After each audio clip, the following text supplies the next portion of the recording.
Se você acha que a Reforma Protestante é apenas Martinho Lutero e suas 95 teses, sinto muito, você está muito mal informado. Além de outros reformadores, muitas mulheres participaram ativamente da Reforma.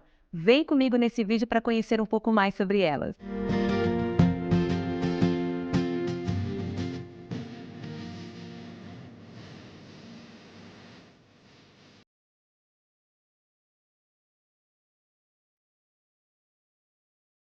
Olá, o meu nome é Cláudia Martim e você, seja muito bem-vindo ao meu canal de História da Igreja. E se você é evangélico e como eu tem muito interesse por esse tema, o seu lugar é aqui. Outubro é o mês da Reforma Protestante e neste ano, 2023, ela completa 506 anos. Mas muita gente ainda pensa que a Reforma Protestante se limita apenas a Martinho Lutero fixando as 95 teses lá na porta da igreja de Wittenberg. Só que Martinho Lutero não foi o único reformador. Nós vamos ter também Zwinglio, Tyndale, John Knox, dentre tantos outros homens que também trabalharam em prol da reforma. E também a Árgula von Grumbach, a Maria Dentier, a Jane Grey, a Idelette de Broglie, a Catarina von Bora, a Catarina Zell, muitas mulheres. Sim, mulheres que participaram ativamente da reforma.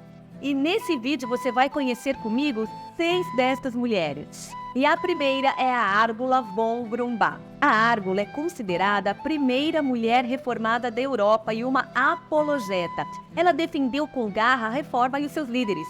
Outro fato é que ela entrou para a história como a pioneira na literatura escrita por mulheres dentro do protestantismo.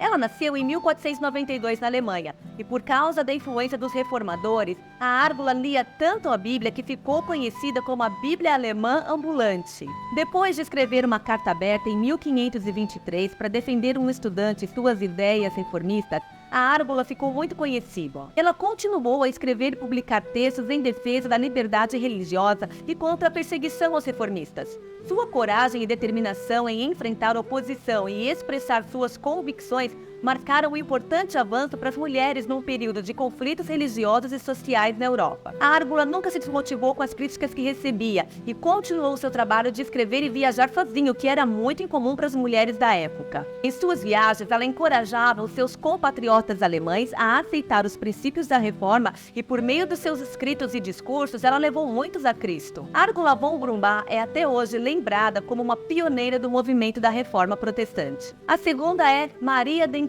Ela nasceu na Bélgica em 1495 e, como muitas moças da sua época, foi encaminhada para a vida religiosa. Ela se tornou uma freira agostiniana e, como tinha acesso livre à biblioteca, teve contato com as obras de Lutero, que a levou a refletir biblicamente sobre a salvação somente pela fé em Cristo. Por causa da influência do que leu, a Maria abandonou o convento e se casou e teve 5 filhos. E ela também se tornou uma teóloga, professora e escritora ativa da reforma. Para Maria Dentier, o sacerdócio universal de todos os crentes claramente incluía as mulheres, e elas poderiam pregar a palavra de Deus se tivessem acesso à Bíblia. Muito do que sabemos a respeito de Maria Dentier é obtido de 3 documentos que são atribuídos a ela, que pode ter sido a primeira escritora protestante a fazer um relato de uma testemunha ocular daquela época. Entre as suas obras teológicas está um prefácio que ela escreveu para um sermão de João Calvino a respeito de modéstia. A firmeza em prol da reforma que Maria Dentier possuía não a livrou de ataques de católicos e reformados pelo fato de ser uma mulher que ousou a escrever e alertar os líderes religiosos. A sua trajetória mostra o quanto as mulheres desejavam desempenhar um papel mais relevante na vida da igreja. E em 2002, Maria Dentier se tornou a única mulher a ter o seu nome escrito lá no famoso Muro dos Reformadores. O seu nome está escrito ao lado do John Wycliffe, do John Huss e ao lado das estátuas de Calvino, de Farel, John Knox e Zwinglio. E a terceira mulher é a Catarina von Bora. A Catarina von Bora nasceu em 1499 e foi uma figura central na Reforma Protestante. Ela nasceu em uma família nobre da Alemanha, foi educada num convento e se tornou freira. Mas, em 1523, inspirada pelos ensinos de Martinho Lutero, Catarina fugiu do convento com várias outras freiras dentro de uma carroça de peixes, buscando uma vida fora dos votos religiosos. E detalhe, essa fuga foi planejada e ajudada por Lutero. Catarina se casou com Lutero em 1525 e esse casamento se tornou um exemplo para os reformadores protestantes, porque desafiou a visão católica romana contra o celibato no clero. Esta união não apenas demonstrou a importância do casamento dentro da nova teologia protestante, mas também ofereceu um modelo de amor e parceria conjugal. O papel de Catarina como esposa do reformador, mãe de 6 filhos e administradora da propriedade da casa pastoral se tornou um modelo para as esposas de pastores protestantes da época. Essa habilidade de Catarina von Bora em gerenciar permitiu que Lutero se concentrasse em suas atividades teológicas e reformistas. Para Catarina, o seu chamado envolveu cuidar de Lutero, apoiar o seu trabalho e viagens, alimentar os seus filhos e uma ampla variedade de atividades que a paróquia envolvia. Ela remodelou o antigo mosteiro em que servia de casa para a família, acomodava hóspedes em seus 40 quartos, servia refeições e banquetes para grupos grandes de pessoas que os visitava e criou uma casa autossustentável, com solo fértil, horta, pomares, animais para alimentação da família e dos convidados, além do preparo de pão, queijo e cerveja. Depois que Martinho Lutero morreu em 1546, Catarina permaneceu em Wittenberg, continuando a obra de seu marido e a educação dos seus filhos. Sua casa se tornou um centro de hospitalidade para os estudantes, refugiados e líderes religiosos. Catarina von Bora é lembrada como uma mulher forte e inteligente, que desempenhou um papel fundamental na vida de Martinho Lutero e na disseminação das ideias da Reforma Protestante. E a terceira mulher é a Olímpia Morata. Ela nasceu na Itália em 1526 e desde muito jovem era elogiada por sua educação e fluência em latim e grego, e acabou sendo conhecida como a mulher mais culta da Europa. Ela conheceu as ideias da Reforma Protestante na corte de Ferrara, quando teve contato com uma duquesa que apoiava os reformadores e depois da morte do seu pai, Olímpia se tornou uma protestante.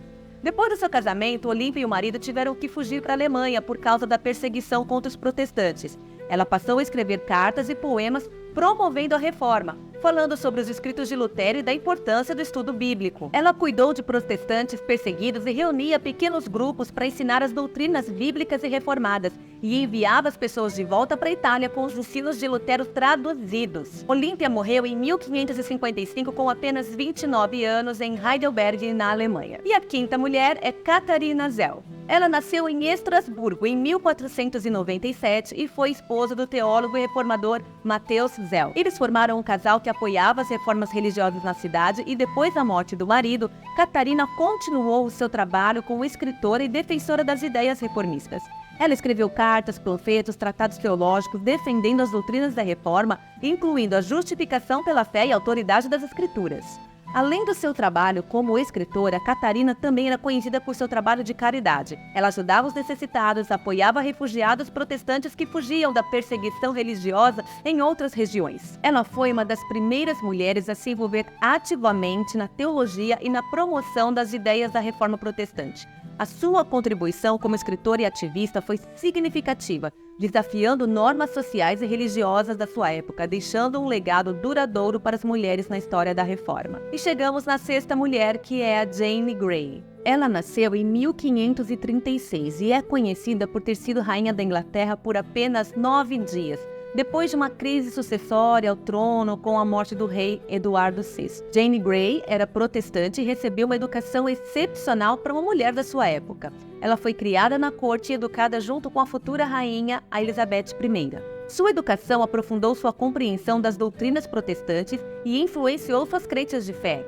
Em 1553, ela chegou ao trono da Inglaterra, mas 9 dias depois foi deposta pela Maria I, conhecida como Maria Sanguinária. Jane Grey foi presa e foi interrogada várias vezes por um teólogo católico experiente para que renegasse sua fé protestante. Ela debateu com tanta propriedade bíblica e teológica que o teólogo desistiu de fazer com que ela mudasse de ideia. Jane foi morta com apenas 16 anos e antes da sua execução, ela recitou o Salmo 51 em inglês, para que todos que estivessem ali entendessem as suas palavras, já que naquela época a Bíblia só era lida em latim. A gente sabe que o papel da Jane Grey da Reforma Protestante foi indireto, mas o seu breve reinado e sua morte trágica nos mostram a intensidade das lutas religiosas da época e o preço pago por aqueles que defendiam suas crenças e iam contra o sistema. E então, o que você achou de conhecer a história dessas mulheres que fizeram parte da Reforma Protestante? Me conta aqui nos comentários se você já conhecia e qual delas mais te impactou, qual delas você mais gostou de saber. Bom, eu fico por aqui, mas eu quero te pedir para se inscrever no canal, curtir, compartilhar esse vídeo